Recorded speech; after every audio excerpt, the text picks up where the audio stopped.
Un saludo afectuoso a todos los hermanos que nos ven a través de estas transmisiones.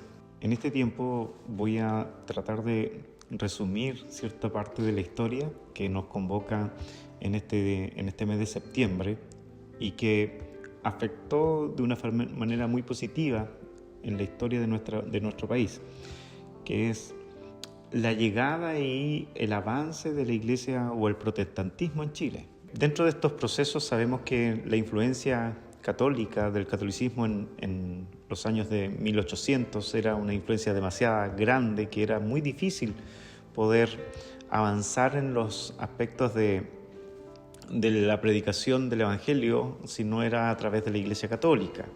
Sin embargo, sabemos también que a través de los años se fueron ingresando muchas personas, en especial ingleses, americanos, alemanes, que fueron avanzando hacia nuestro país, tanto por motivos económicos, por medio del puerto de Valparaíso, Iquique, que era una de las ciudades más grandes y más influyentes en esa época, en nuestra historia, producto de la minería, el área marítima, donde ingresaban grandes cantidades de extranjeros. Dentro de esos, uno de los primeros que se conoce de los cristianos que fue muy difícil para él también entregar un mensaje fue el hermano David Trumbull.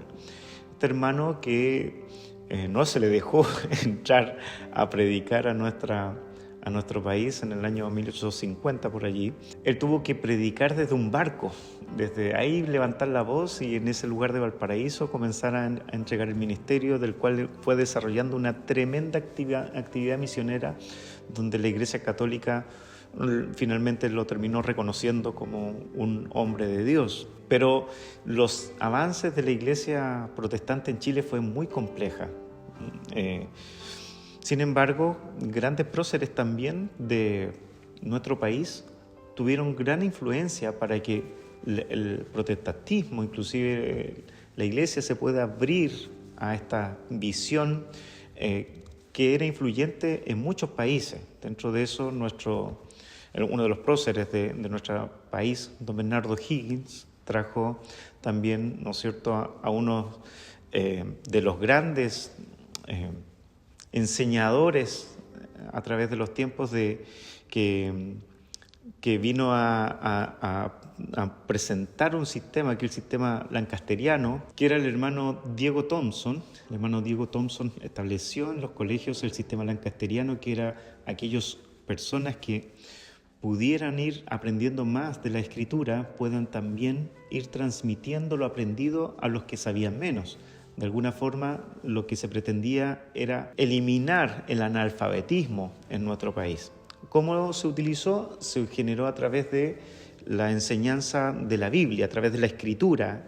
Era el método que se utilizó. Lo trajo desde Argentina, que allá estaba utilizando este método, y lo trajo a nuestro país a avanzar en estos procesos.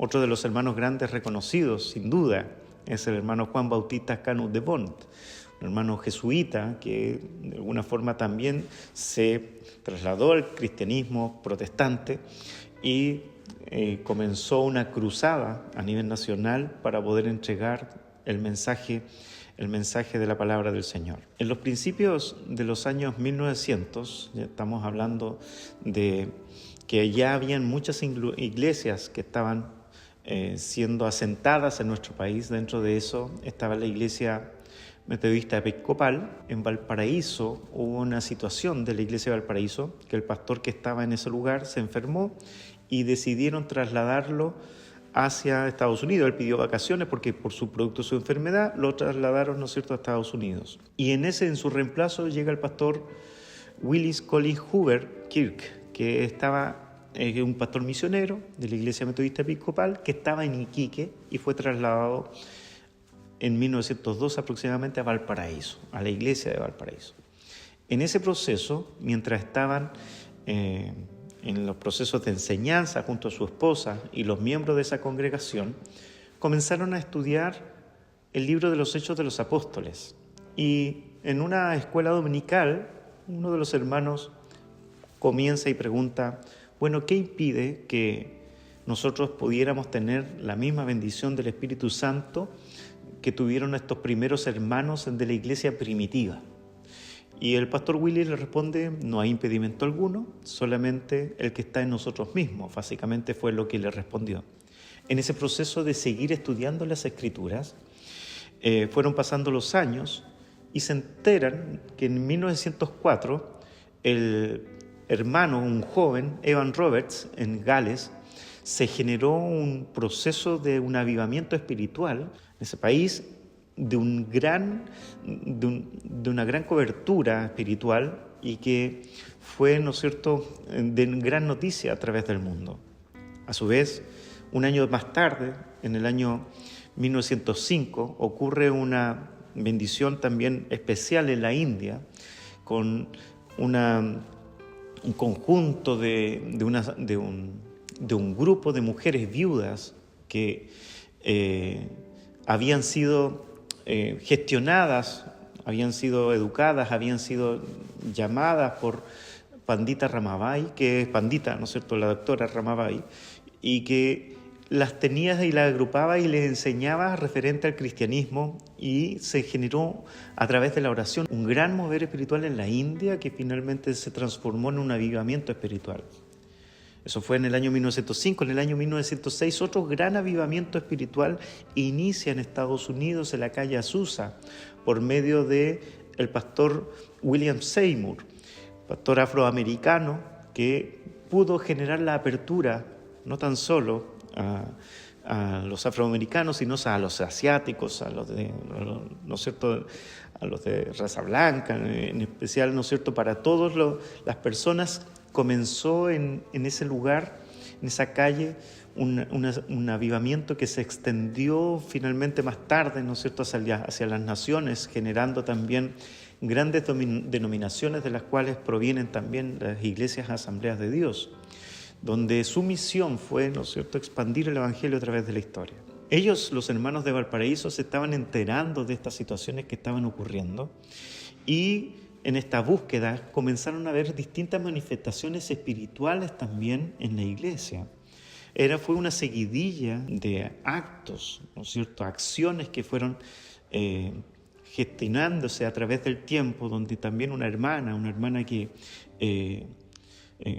atrajo la esposa de nuestro hermano Willis, Colin Hoover, la hermana Elena, ¿no es cierto?, que finalmente ella fue una de las personas también precursoras del movimiento espiritual aquí en Chile, que por parte de la Iglesia Metodista Episcopal se tomó como un desorden, como algo que no se debería de estar desarrollando dentro de la Iglesia. Esto generó un cisma dentro de la Iglesia propiamente, y comenzaron a haber grandes dificultades para el pastor Willis, que de alguna forma también le estaban pidiendo que detuviera este proceder de lo que estaba ocurriendo dentro de la Iglesia, a través de los superintendentes, de las personas que estaban a cargo, ¿no es cierto?, principalmente de la Iglesia en Chile, le pedían que detuviera lo que estaba ocurriendo. Lo interesante de esto es que eso no ocurrió. Al contrario, sabemos que en abril del 1906 ocurrió esto de la calle Azusa, por lo cual se expandió por varios meses, y que después, ¿no es cierto?, ya sabemos la consecuencia, pero en agosto de 1906 ocurrió el gran terremoto en Valparaíso, donde sacudió y derribó la iglesia, donde se reunían los hermanos en ese lugar, por lo cual tuvieron que reunirse en carpas. Todo este proceso de esta actividad que fueron desarrollando los hermanos y de las manifestaciones espirituales, donde uno de los principales sellos de este avivamiento espiritual era que las personas se pedían perdón entre ellos, trataban de pecar menos, buscaban la palabra del Señor, buscaban al Señor a través de la oración, a través de la búsqueda de la Escritura, pero por sobre todo este fervor por las cosas del Señor era parte del sello de este movimiento espiritual. Y después de algunos tiempos que estuvieron en una carpa ahí en Valparaíso, finalmente tomaron la decisión de nuevamente reconstruir la iglesia en Valparaíso, y se demoraron aproximadamente 8 meses en construirla nuevamente, una iglesia de 1.500 personas en ese lugar. Sin embargo, nuestra hermana Elena se trasladó al lugar de Santiago, producto de que una de sus familiares estaba enferma, y pidió hablar también en la iglesia metodista en Santiago, donde el pastor, que sabía de dónde venía, no las dejaba hablar, y finalmente los hermanos le pidieron que hablara fuera de la iglesia, y esto generó también una división dentro de la iglesia, lo cual no permitió finalmente el pastor de ese lugar que se gestionara o se generara lo mismo que estaba ocurriendo en la iglesia en Valparaíso. Esto generó que aproximadamente en el año 1910 se iniciara la primera iglesia, que se llamaba la Iglesia Metodista Nacional, que finalmente meses más tarde se le cambió el nombre como la Iglesia Metodista Pentecostal de Chile. Dentro de eso habían dos pastores, dos grandes líderes, y uno de ellos venía de Limache, nuestro pastor, el hermano Umaña, Manuel Umaña, que fue tomado y que querían los hermanos que eran parte de miembros de la iglesia, fuese tomado también como pastor. Sin embargo, había un inconveniente que no se daba mucho en la época, y que los pastores que venían del extranjero eran misioneros que estaban ordenados y que venían desde seminarios, venían desde lugares que los ordenaban como ministros. Y el pastor Umaña no era un pastor ordenado, un ministro de seminario, sino que al contrario era un hermano. El pastor Willis estaba un tanto contrario al desarrollar, ¿no es cierto?, este proceder. Finalmente, después de un tiempo, se accedió y el pastor Umaña fue el primer pastor de la Iglesia Metodista Pentecostal de Chile. Dentro de eso sabemos lo que ocurrió con nuestro pastor, se transformó finalmente en el primer obispo de nuestra iglesia, y que años más tarde se generó otros cismas, ¿no es cierto?, dentro de la iglesia, donde hubo una división con la iglesia que se creó, la Iglesia Evangélica Pentecostal. Sin embargo, volviendo a este hombre valiente, este hombre distinto, que era el pastor Willis Conley Huber-Kirk, en el año 1910 se le entrega sus credenciales porque le estaban pidiendo que se detuviera de eso o tenía que salirse del pastorado de la iglesia episcopal. Y él decidió entregar sus credenciales y continuó siendo pastor de la iglesia metodista pentecostal. Una de las cosas que a mí me llama la atención de este relato es que la mayoría de estos hombres fueron contracorriente, fueron contra la situación más compleja de la historia. En el año 1910 aproximadamente, la iglesia protestante finalmente fue avanzando hasta un 1% de la iglesia en Chile. Recordemos, ¿no es cierto?, de que no estábamos hablando de tantos millones de personas como lo había en este tiempo. Pero dentro de esto uno se pregunta, oye, ¿cuándo o en qué momento nosotros tenemos que ir contra la corriente? La palabra del Señor, la Escritura, nos muestra una gran cantidad de personas que se han ido en contra de la corriente. Uno de ellos, para venir a la memoria en especial, ¿no es cierto?, está Jeremías, el cual nadie lo escuchaba, nadie quería, ¿no es cierto?, oír su voz, que finalmente se generó, ¿no es cierto?, de que su profecía haya sido un verdadero llamado al arrepentimiento, un verdadero llamado a volverse a Dios.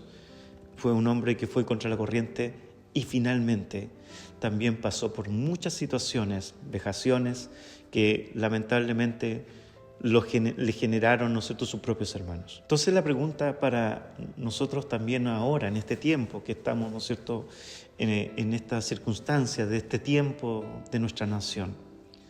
La pregunta es, nosotros como cristianos evangélicos, cuando muchas veces observamos ciertas cosas, conductas, acciones que podrían estar muchas veces asumidas o muchas veces también en esta intención de ver como que si fuesen correctas, dentro de este análisis, dentro de darle la vuelta, ¿no es cierto?, a la situación, de lo que podemos observar, de lo que podemos apreciar, la influencia, por ejemplo, de nuestra iglesia, la influencia hacia adentro como también hacia afuera, en virtud de cómo estamos desarrollando las cosas.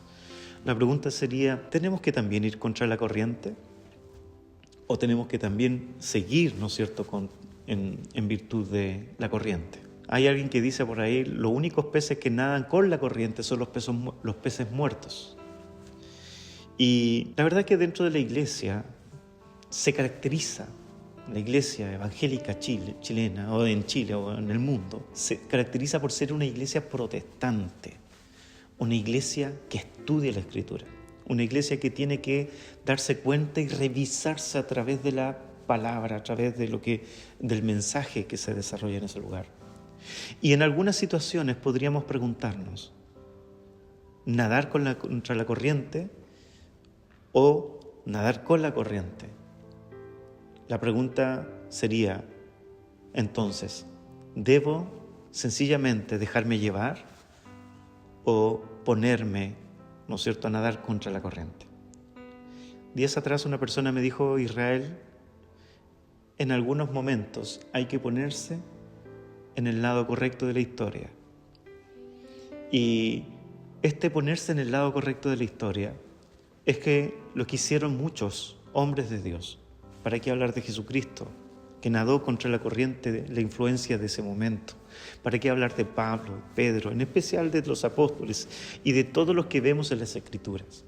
Grandes hombres que no fueron influenciados por el entorno, sino que al contrario, tomaron, ¿no es cierto?, ciertas características de lo que le enseñó su maestro y finalmente ellos siguieron avanzando independiente de que eso los pudiera haber llevado hasta la misma muerte. Entonces, nosotros hoy día como iglesia del Señor, como iglesia, debemos de estar siempre preguntándonos, ¿cuál es el lado correcto de la historia? ¿Cuál es el nado contra la corriente? No es por sencillamente ser una persona, ¿no es cierto?, tosuda, una persona, ¿no es cierto?, de querer, ¿no es cierto?, ser contrario a todas las cosas que se dicen. No, al contrario, a la luz de la Escritura, a la luz de la palabra, que es nuestra guía, que es la que nos dirige, nos acciona, nos lleva, ¿no es cierto?, a tomar ciertas decisiones. Este ejemplo del pastor Willis Collis Hoover Kirk nos dice que de alguna forma, en algún momento hay que estar del lado correcto de la historia. Por lo tanto, que dentro de nuestro actuar, en especial ahora que estamos celebrando nuevamente un año de, ¿no es cierto?, de celebraciones de fiestas patrias también y de lo que ha ocurrido en nuestra nación, han habido hombres que han entregado su vida para poder estar del lado correcto de la historia. Por lo tanto, nosotros con la ayuda del Señor, tomar, ¿no es cierto?, este desafío de estar siempre observando y por sobre todo, querer la bendición, ¿no es cierto?, arrebatar la bendición. ¿Qué habría que hacer? Usted sabe lo que hay que hacer. Arrebate la bendición. Esté del lado correcto. El lado correcto es estar al lado de Jesucristo, es estar al lado de nuestro Señor, nuestro Salvador, es estar al lado de su enseñanza, que a pesar de que todos los demás vayan por un lado, nosotros con la ayuda del Señor vamos a ir por donde Él nos lleve. Que el Señor les bendiga.